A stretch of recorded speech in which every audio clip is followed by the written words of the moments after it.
Next, let's discuss another method of factoring. It is called factoring perfect square trinomials. Okay, so we know what is trinomial or trinomials. Those are algebraic expressions that contains three terms. Like for example, this one. So trinomial, this is also a trinomial.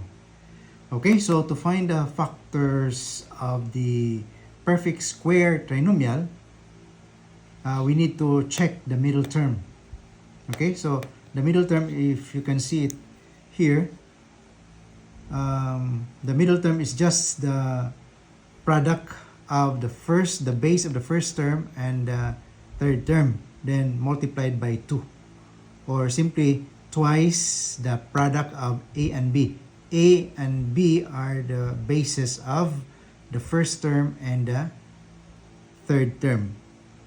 Okay, so to find the factors of a perfect square trinomials, you just need to look at the middle term and ask yourself if the middle term is just twice the product of the base of the first term and also the base of the third term. So you have to express in the form a squared, and the third term is b squared. Then check the middle term if that is twice the product of the base a and the base b.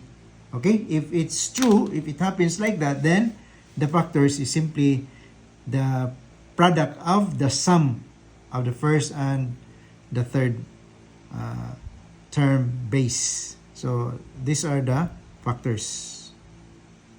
Okay, or you can also use this as your factors because they are just the same, right? And if this is negative, here we have positive, so this is the factors. If this is negative, the second term is negative, then twice the product of A and B, then the factors are this. Okay? Or you can give your answer as like this. So they're just the same.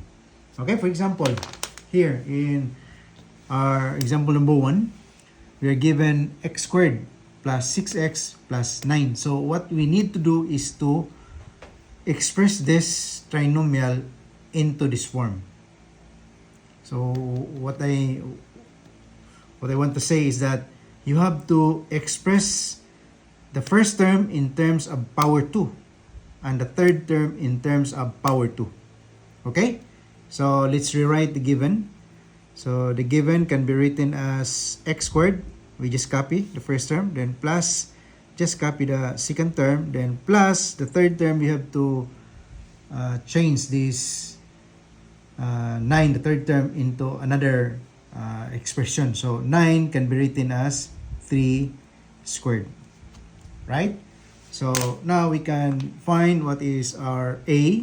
So in this case, our A is equal to x. Here, our B is equal to 3. Okay? Then after that, let us check if the product of A and B, you have to check this, twice the product of A and B, substitute. So 2 times, what is A? A is x. Then what is B? B is 3. So look at the result. So 2 times x times 3 is 6x.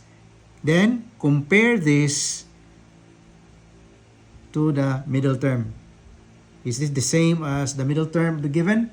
If the answer is yes, then we can say that this is a perfect square trinomial. So if this is the perfect square trinomial, therefore the factors are, we follow this, a plus b. So what is our a? Our a is x plus b. Our b is 3. Okay? Then times x plus 3. Okay? A plus b times a plus b. Or this is the same as x plus 3 squared. So these are the factors. So your answer could be this one or it could be this. So it's up to you. They're just the same. Okay, next. How about the second example?